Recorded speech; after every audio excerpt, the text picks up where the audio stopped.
Hello प्यारे बच्चों, कैसे हैं आप सभी? अच्छे हो? चलिए बच्चों, आज हम नया चैप्टर पढ़ने वाले हैं। 22 चैप्टर। इसके पिछली क्लास में हमने 21 चैप्टर पढ़ा था। आपको होमवर्क भी तो दिया था। क्या आपने होमवर्क कंप्लीट कर लिया? वेरी गुड, आप काफी अच्छे बच्चे हो। चलिए 22 चैप्टर स्टार्ट करते हैं और समझते हैं कि इसमें क्या बताया है। बच्चों, 22 चैप्टर का नाम है मजे की होली। इसमें हम होली के बारे में पढ़ेंगे। चलिए स्टार्ट करते हैं। होली का त्योहार समीप था। होली का त्योहार क्या था? पास ही था। बच्चों के मन में बड़ा उत्साह था। हालांकि होली आने में अभी 8-10 दिन बाकी थे, मगर बच्चे की टोली में अभी से हलचल शुरू हो गई थी। राजू, टीना, असलम, सभा और चिंटू, चीनी, सभी इसी उमेड़ में थे कि इस बार की होली को कैसे मजेदार बनाया जाए। सभी को रंग, गुब्बारे, पिचकारी से खेलना बड़ा अच्छा लगता था। आपको भी लगता है ना होली खेलने में, पिचकारी खेलने में और गुब्बारे, रंग, इन सब से खेलने में आपको भी अच्छा लगता है ना? हाँ, मुझे पता है। चलिए बच्चों, आगे पढ़ते हैं। उन्होंने तय किया इस बार की होली कुछ खास ही होनी चाहिए। पर खास क्या करेंगे? राजू ने ऐसा कहा। पर खास क्या करेंगे? इस बार ऐसे रंग लगाएंगे कि घिसते घिसते थक जाओ, पर पर रंग छूटे नहीं। सबा शरारत के सुर में ऐसे बोली। ठीक है, और वे सारे रंग सबसे पहले तुम्हारे ही चेहरे पर मल देंगे। चिंटू हंसते हुए ऐसे बोला। क्या बोला सभा से? ठीक है, लेकिन वे सारे रंग सबसे पहले हम आपको ही लगा देंगे, ऐसा चिंटू बोला हंसते हुए। ना बाबा, ऐसे रंग ना लगाना। पिछली बार मेरे सारे शरीर पर दाने आ गए थे। चीनी घबराकर बोली। क्या बोली? पिछली बार ना मेरे शरीर पर दाने लगा लाए थे, अब की बार ऐसे मत करना। फिर क्या हुआ? चीनी का चेहरा देखकर सारे बच्चे खिलखिलाकर हंस पड़े। वैसे रंगों का विचार तो पुराना है, कुछ नया सोचो। किसी के ऐसा सुझाते ही सारे बच्चे जुट गए कुछ नया सोचने में। मगर बात कुछ बनी नहीं। सब लोग सोच तो रहे थे कि क्या करें इस बार होली को खास बनाने के लिए, लेकिन कोई बात सूझी ही नहीं रही थी किसी को। क्यों न अध्यापिका से पूछा जाए। असलम ने कहा कि क्यों ना टीचर से पूछा जाए। Very good. उसकी बात से सभी सहमत हो गए।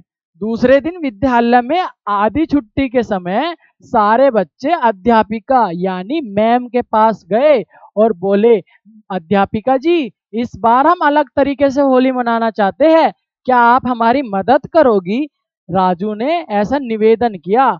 मैम ने क्या कहा बच्चों? अध्यापिका मुस्कुराकर बोली, होली यानी घिस घिस कर रंग लगाना और फिर रगड़ रगड़ कर उसे छुटाना, और पानी भी तो कितना बर्बाद होता है, ऐसा मैम ने कहा बच्चों। उसके बाद क्या हुआ? अध्यापिका की बात सुनकर बच्चे सोच में पड़ गए। अध्यापिका अब आगे बोली, क्यों ना इस बार ऐसे रंगों से होली खेली जाए जो त्वचा को नुकसान ही ना पहुंचाए और पानी भी बचे। सभी ने सहमति से गर्दन हिलाई। कैसे हिलाई? ऐसे। वेरी गुड, सहमति से गर्दन हिलाई। फिर क्या था? अध्यापिका ने उन्हें प्राकृतिक रंग बनाने की विधि बताई। घर जाकर सभी ने अपनी अपनी गुल्लक टटोली। होली पर मम्मी पापा की ओर से मिलने वाले अतिरिक्त रुपयों का भी हिसाब लगाया और वे उछल पड़े। उनको जमा किए हुए रुपयों में वे पर्याप्त मात्रा में रंग बना सकते थे। अभी वे इस बात पर विचार कर रहे थे कि असलम के मन में भी एक विचार कौंधा। वह बोला, एक बात बताओ, यदि हम 8-10 बच्चे प्राकृतिक रंगों से होली खेलेंगे तो भी उससे हम कितना पानी बचा पाएंगे? बाकी लोग तो पानी खर्च करेंगे। असलम की बात सुनकर सभी बच्चे चिंता में पड़ गए। चीनी बोली, क्यों न हम अपनी इस योजना के बारे में सारी कॉलोनी को बताएं? मगर यह होगा कैसे? सभा ने क्या कहा? मगर ये होगा कैसे? इस कॉलोनी में सबको बताएंगे कैसे? फिर क्या बोला बच्चों? इनमें क्या मुश्किल है? मेरे पापा कॉलोनी की रख रखाव समिति के अध्यक्ष हैं, वे एक सभा बुला सकते हैं। टीना उत्साह से बोली कि वे एक सभा बुला सकते हैं मेरे पिताजी। सारे बच्चे टीना के घर गए। बच्चों की बात सुनकर टीना के मम्मी पापा बहुत खुश हुए। अगले ही दिन टीना के पापा ने कॉलोनी के लोगों की सभा बुलाई। बच्चों ने अपना प्रस्ताव रखा सबके सामने। नन्हे नन्हे बच्चों को इतनी समझदारी की बात करते हुए देखकर सभी लोग चकित रह गए। बच्चों ने सभी को प्राकृतिक रंग बनाने की विधि भी बताई और उनको समझाई। किनको? पूरी कॉलोनी वालों को। प्यारे बच्चों, चलिए, टीना के पापा और अन्य कुछ लोगों ने इन रंगों को बनाने का जिम्मा लिया। सभी ने पानी की बर्बादी को रोकने का संकल्प भी लिया। चलो, यह काम तो हो गया, अब हमारे पास जो रुपए बचे हैं उनका क्या करे? चिंटू ने कहा। उन पैसों का क्या करे जो हमारे पास बचे हैं, जो हमने गुल्लक में जोड़ कर रखे थे? अध्यापिका कहती है, क्या कहती है मैम? वो कहती है, न कि त्योहार का अर्थ है खुशियां बांटना। हमारे घरों में जो दीदियाँ काम करने आती है या काम करती है, हम इन रुपयों से उनके बच्चों को पिचकारी और मिठाई ला कर देंगे। राजू गंभीरता से बोला। राजू की इस बात पर सब बच्चों ने तालियां बजाई कि कितनी अच्छी बात कही है।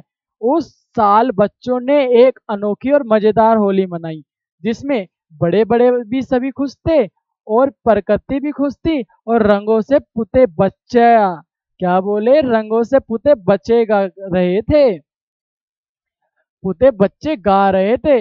आओ आओ हम जोली खेले रंग रंगोली होली। कैसे गाना गा रहे थे प्यारे बच्चे? आओ आओ सब हम जोली खेले रंग रंगोली होली। ऐसे बच्चे गाना गाकर होली खेल रहे थे। आगे बच्चों क्या है? आगे तो अभ्यास है।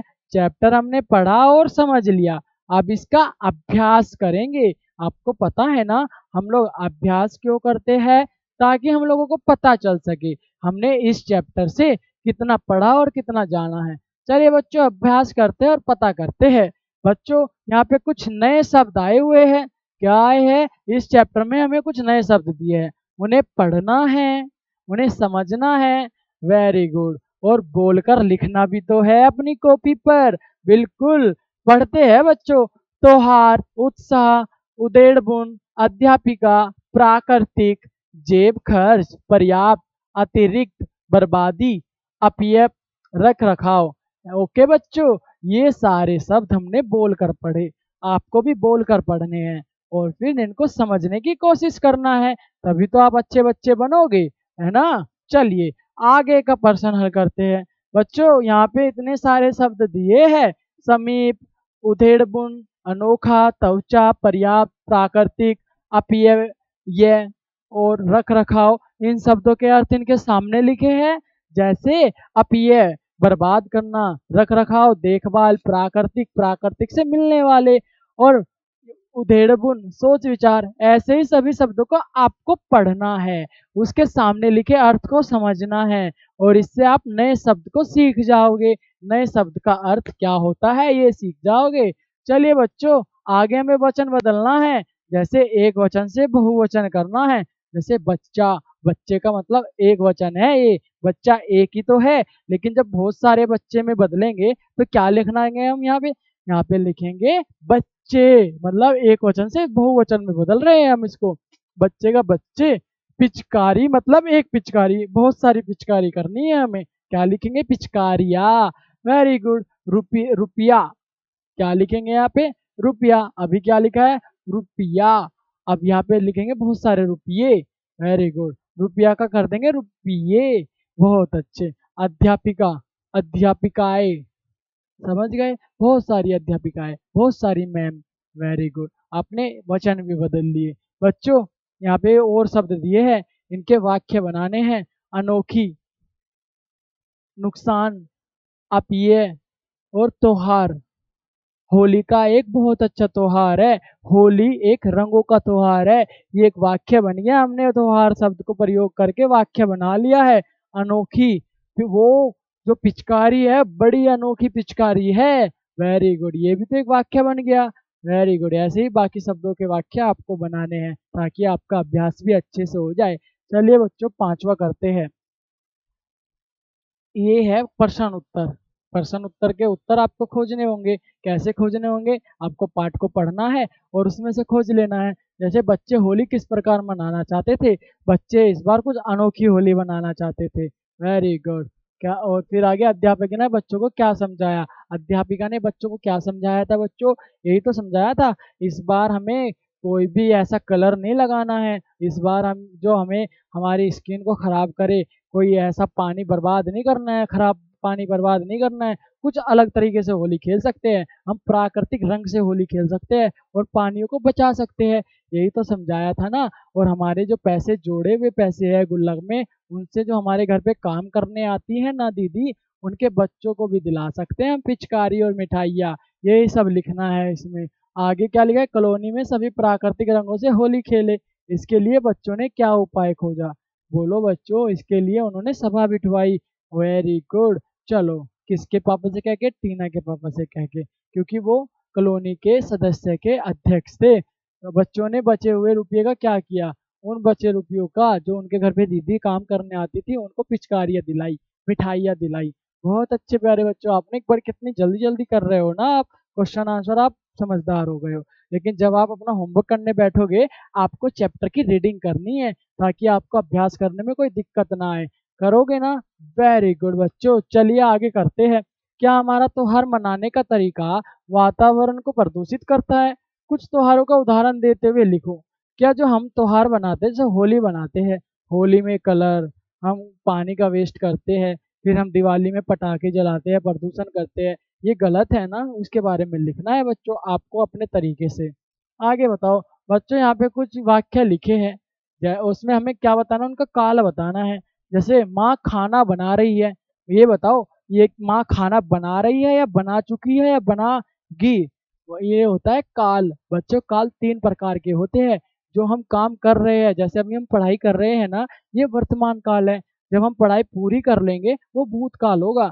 जब हम अगली क्लास पढ़ेंगे वो क्या है, वो भविष्य काल होगा। Very good. तो ये बताओ, माँ खाना बना रही है, ये क्या कर रही है, ये वर्तमान में खाना बना रही है, तो इसका मतलब ये वर्तमान काल है। कल हमारा फुटबॉल मैच था, क्या था बच्चों, कल था फुटबॉल मैच, मतलब ये भूतकाल हो गया वो काम, वो भूतकाल है। भारत पर अंग्रेजों का राज्य था, ये कौन सा काल है, ये भी भूतकाल है। यहाँ पे लिखते चलना है आपको। अगले महीने माँ दिल्ली जाएगी, मतलब अगले महीने जाएगी ना, अभी गई नहीं है, अभी जा नहीं रही, अगले महीने जाएगी। इसका मतलब ये भविष्य काल है, यहाँ पे भविष्य काल लिखना है। आज हमारा परीक्षा परिणाम आया है, मतलब क्या है, परीक्षा प्रमाण आ गया है, इसका मतलब ये भूतकाल है। वेरी गुड, आपने कितने अच्छे से काल को समझा। आगे बताओ बच्चों, यह भी जानने वाली चीज है, जैसे कि क्रिया तीन कालों में लिखी जाती है, वर्तमान काल, भूतकाल और भविष्य काल। बहुत अच्छे, आपने यही तो सीखा अभी कि काल किसे कहते हैं, भूतकाल, भविष्य काल और वर्तमान काल। आपने 22 चैप्टर भी बड़े अच्छे से खत्म कर लिया। नेक्स्ट क्लास में 23 चैप्टर पढ़ेंगे, उससे पहले आपको 22 चैप्टर का होमवर्क कंप्लीट करना है। करोगे? ओके बच्चों, मैं मिलूंगा आपको नेक्स्ट क्लास में, तब तक अपना होमवर्क कंप्लीट कर लो। बाय बाय, लव यू प्यारे बच्चों। ओके।